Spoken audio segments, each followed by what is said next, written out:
A Ghost in the Opera. Fanfiction written by ChatDuNoir. Chapter 2. Recall the Strange Affair. Unpacking her stuff didn't take that long. Emma closed the drawer in the wooden dresser and rose from her crouched position. She grabbed her suitcase and stuffed it away under her bed. Then she glanced at herself in the mirror. She still looked greasy, but she decided that showering would have to wait. Ruby had asked her to come into her room, and Emma didn't want to make her wait. That would be rude. She could grab a shower before she went to bed. For now, she settled for grabbing a hairbrush and brushing through her slightly frizzy hair until it shone, and the tangles turned into soft curls. She adjusted her glasses slightly, shrugged off her denim jacket, and brushed a hand over her green dress she was wearing today. Once certain she looked all right, she turned around and left her room. She made sure to carefully lock the door and slip the key into her pocket. But as she turned around to head towards Ruby's room, she almost collided with someone. "Oh, I'm sorry," she exclaimed and flushed. Of all the people in all the world, why did it have to be him she nearly knocked over? The elderly man in the elegant suit smiled at her and regained balance by gripping a little more firmly onto his cane. "That's quite all right, dearie. You must be Miss Swan from Maine." "That's right," Emma confirmed and smiled nervously at him. "It's very nice to meet you, Miss Swan," he said, and extended his free hand out towards her. "It's nice to meet you too," she said shyly, and hoped her palm wasn't too sweaty as she shook his head once. "I've heard quite a lot about you," he said as he released her hand again. "I'm sure you'll be a wonderful addition to the choir." "Thank you," Emma blushed again. "How are you settling into your new quarters?" he asked, as he glanced at her room door. "I can imagine it's quite the change." "It is, but I'm so happy to be here. It's a dream come true," Emma babbled. He smiled once more, and it made the wrinkles around his eyes all the more pronounced. "That's good to hear. I'm looking forward to seeing the first show. Have a good evening, Miss Swan." "You too, Mr. Gold." He walked off with his cane lightly tapping against the floor, and Emma was left starstruck. She had never met Mr. Alexander Gold until now, but she already knew all about him. He was a legend. The owner of Opera Garnier. The man who made all of this possible. Wealthy beyond words and adored by everyone. And now Emma had met him. She had shook his hand. She shook her head and couldn't quite believe it. She had barely been here for half an hour, and she had already met the man who owned this place. And he was gonna be witnessing the first performance she would be in. Emma might just be a choir's girl. Her place would be in the back, and she doubted that the owner of Opera Garnier would pay much attention to her, but she still wanted to do well. The knowledge that he would be present for the first performance was more than enough motivation to strive even harder. Emma shook her head. She was getting lost in her own head. She was supposed to meet Ruby. Time to get a move on. She quickly turned around and walked the 2 doors down to Ruby's room. She knocked on the door and immediately cringed at the sound. That was loud. Too loud. "Come in," Ruby briskly called. Emma carefully pushed the door open and peered inside. The room wasn't much bigger than hers, and the mirror was smaller. Ruby was sitting cross-legged on the bed with another brunette that appeared to be the same age as her. From what Emma could judge, Ruby was perhaps a few years younger than herself. "Hey, Emma, come in," Ruby said, and flashed her a friendly smile and a "come here" gesture. Emma weaseled inside the room and closed the door behind her. "Come, sit down," Ruby chippered as she waved a bottle at Emma. "You want a sip?" "No, thank you. I'm not old enough to drink," Emma said politely. "Oh, shoot, I bet," Ruby said with a chuckle. The other girl rolled her eyes at Ruby and rose from the bed.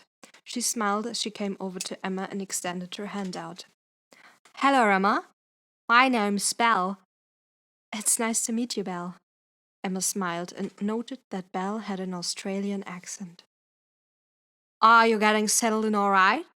Belle asked, and tucked a lock of her chocolate brown hair behind her ear.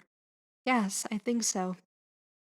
Come, sit down, both of you, Ruby insisted. No one can chit-chat when they stand around like you do. Emma chuckled as she followed Belle back to the bed and sat down like Ruby had requested. The mattress creaked a little. Ruby took a swig of whatever was in the bottle and then asked, So, how do you like your new room? It's very nice, Emma said immediately. I like it a lot. Not much room, though, Ruby commented with a chuckle. I don't need that much room, Emma said, and smoothed her hand over her dress again. I just met Mr. Gold. He wished me welcome to the opera. He was very nice. That's great. Ruby smiled and shook the bottle lightly. Are you sure you don't want a little sip? It's been watered down, so it's not that strong. Emma didn't want to be rude, so she accepted the bottle and took a little sip. It really didn't taste of anything. Mostly water, like Ruby had said. One sip couldn't hurt. There we go, Ruby smiled. Welcome to the opera, Emma. Thank you, Emma said, and returned the smile. Ruby was nice. Belle was nice. There was nothing to be nervous about. I'm sure you'll love it here, Belle chirped in. It's hard work, but it's so worth it. I know it will be, Emma said. I really hope I'll be able to stay once the 6 months are up.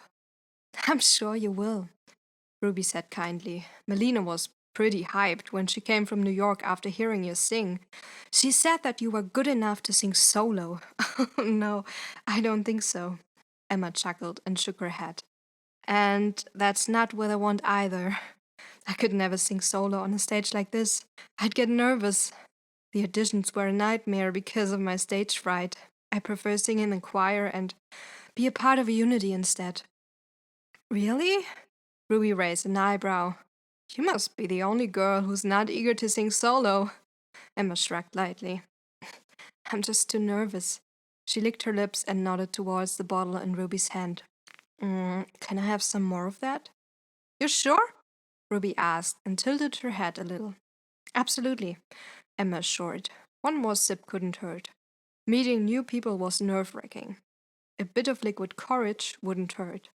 Ruby handed her the bottle, and Emma took another sip. Just a deep gulp, just a little mouthful. Then she smiled. She already felt more confident, even though that was probably just her imagination. The alcohol wasn't that strong. Ruby and Belle were a couple of nice girls. Belle had been a member of the choir for 2 years, and Ruby for 3. They were both well versed in the do's and don'ts here. Don't be late, Ruby said, and pointed at Emma with a bottle. That's the first rule. Mal gets pretty pissy if you're late for rehearsals. Emma nodded. She had never once been late for a rehearsal. And make yourself a cup of tea with 3 spoonfuls of honey the minute you feel a big tickle in your throat, Belle added. And don't assume it'll go away on its own.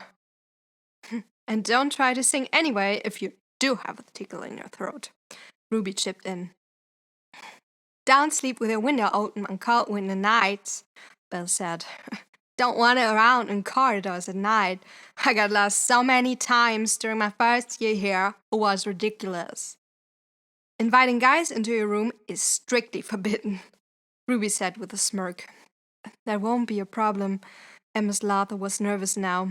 She had never really been interested in guys. But, of course, that didn't mean she was gonna invite girls into her room. That wasn't why she was here. Drinking excessively on the weekends is also frowned upon, Belle commented. And coming home late. That's not the smartest thing to do either. And then there's, of course, the usual stuff like disagreeing with the teacher and thinking you're better than everyone else, Ruby laughed. That's a dumb thing to do, but that won't be your first impulse, will it? Emma chuckled. Definitely not. Awesome, Ruby grinned. Then I think you're pretty much all set. Got any questions? Yes, Emma said. Who's Christine? She didn't quite know why it was exactly that question that slipped out of her. Maybe it was because she was meeting new people and that made her nervous and not in control over her mouth. Or maybe it was because of the funny look in Melina's eyes when Ruby mentioned Christine. A shocked silence fell over the room. Belle's blue eyes widened as she turned her head and stared at Ruby, who was biting her lip. Her eyes flickered, and now she was the one who seemed nervous. Obviously, it didn't take long before that feeling rubbed off on Emma. Had she said something wrong? Maybe she had. She was good at saying the wrong thing at the wrong time. She cringed and brought one hand up to fiddle with her hair like she so often did when she was nervous. You told her about Christine? Belle hissed at last. No, Ruby defended. I haven't. Not really. It just slipped out because Emma is staying in her room. Old room.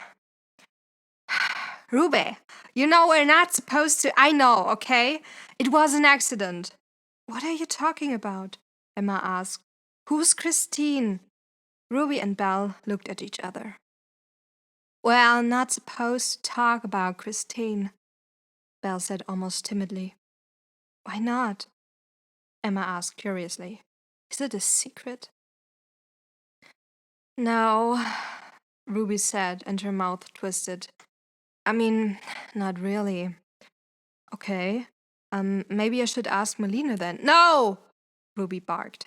God, no. I'll tell you, okay? Ruby, Belle warned. It's a bad idea. Yeah, I know, Ruby said as she got up from the bed. But she's already curious, and she would be just about the only one who doesn't know about it if we don't tell her. Tell me what? Emma asked. Now she was really intrigued. What is it about this Christine? Ruby sighed as she roamed through her dresser for a moment and then came back to the bed.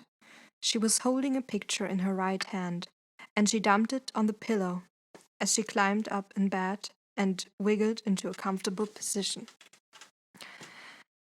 That's Christine, she said as she pointed to the picture. Christine Daillet. Emma squinted slightly behind her glasses as she looked at the picture. It was a photo of a chorus ensemble. Emma could recognize the white matching dresses they were wearing. The female members of the chorus ensemble were always wearing white dresses when performing. Emma could recognize Ruby amongst the choir members, and for a second she was distracted by that. But then she followed Ruby's pointing finger and looked at a young woman who was standing right at the very center. She had honey golden hair that hung in soft curls and framed her face. Her eyes were deep blue, and she was smiling brightly at the camera. Emma could see the hopefulness in her eyes. Daillet, Emma repeated and looked up from the picture again. Is she related to Gustave Daillet, the Swedish violinist? Yep, his only daughter. Ruby nodded. Melina was good friends with Gustave, and when he died, she took Christine in. I guess you could say Christine was her protégée. Was? Emma echoed and raised an eyebrow. Melina brought Christine to Opera Garnier when she was 17 years old. Ruby began the tale. Christine didn't have any family left in Sweden, so I don't think the choice was that hard. Anyway, the point was that Christine was gonna be a member of the chorus ensemble, but Christine couldn't sing to save her life. Sounded like an old rusty hinge. Ruby! Belle protested. She said so herself, Ruby reminded her friend, and then to Emma. I knew Christine. She was actually a friend of mine. Anyway, she wasn't having an easy time. People assumed that just because she was Gustave Daillet's daughter, she should be musically gifted. But she wasn't. And she was bullied for it. That's terrible, Emma said. She could fully relate to how it felt to be bullied. She often thought about leaving the opera. Ruby said. But then, one day, something happened. Her voice improved, became clearer, and she got more control over her breathing technique. In time, she became one of the front figures in the choir. That was how good her voice got. Emma raised an eyebrow. From rusty old Hinge to that? But how? I asked the same, Ruby said with a head shake. But Christine, she could be very secretive, aloof sometimes, and she liked to joke around. She told me that she was being tutored by someone, an angel of music. An angel of music? Emma repeated and couldn't keep the disbelief out of her voice. Believe me, I had the exact same reaction, Ruby assured. I thought she was joking, but Christine told me that she had been feeling a presence in her room, that someone was there with her whenever she was singing and helped her improving, tutored her. Emma shook her head. But that sounds completely mad? Ruby finished the sentence. Yep, it sure does, doesn't it? I didn't believe her either, but Christine insisted that she was telling the truth. That she really was being tutored by the angel of music, as she called it. I teased her about her invisible teacher and started calling whatever it was the Phantom of the Opera. Because, according to Christine, this something lived in the crypt's underground. But the other members of the chorus didn't find it funny. They claimed that Christine had been able to sing all along and made the show out of suddenly improving so dramatically. And many of them were jealous of her because she started getting solo roles. But that doesn't sound so bad, Emma said. She had no idea whether Christine had been faking her dramatically improved voice or not. But still, getting solo roles was good, if that was what she wanted. And it clearly had been. So, where's she now? That's just it, Ruby said quietly, and her eyes glazed over with sadness. On the night of her great performance, Christine suddenly disappeared. It was chilling. She had just given the performance of a lifetime, and suddenly she was gone, vanished in thin air. Emma felt goosebumps pebble on her skin, and she had to rub her arms a little. Vanished? But how? Where did she go? What happened to her? A search party was organized, Ruby continued, and now her voice was quiet. No one had seen her leave the opera, so she had to still be here somewhere. The opera was searched from top to bottom, and the next morning they found her in the underground lake in the crypt. There's an underground lake here? It bursted out of Emma, and she immediately cringed. She was focusing on the wrong thing in order to not get completely consumed by the scary tale. Sorry, go on. Ruby shook her head a little. I never really found out what happened to her. Some say she got lost and drowned down there, and others claim that she went down there to commit suicide. But why would she do that? Emma asked. It was her big night. Exactly, Ruby said eagerly. Christine was not depressed. She was when she came here because of her father's death, but she had gained friends here, and she was on her way to something big, you know? She was about to get it all. And yeah, she might have been eccentric, but she wasn't crazy either. So, she drowned? Emma asked doubtfully. I don't buy that either, Emma said plainly. Christine spent most of her childhood floundering around in Swedish lakes. She was a great swimmer, and that underground lake isn't even that bit deep. Then what happened? Emma asked, and felt how her skin was prickling now. This was a right ghost story. Ruby lowered her voice as she continued the story. I made up the Phantom of the Opera as a joke, a way to tease Christine a bit, but after she died, weird shit happened.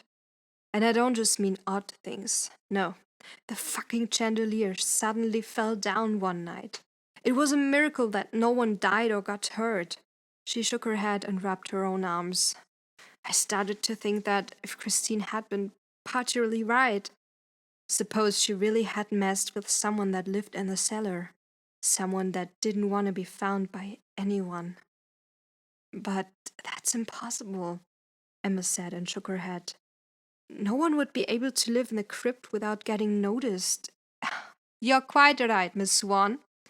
Everyone jumped at the sound of Melina's voice, and when Emma turned her head, she found the older blonde standing in the doorway. Melina! Belle stuttered.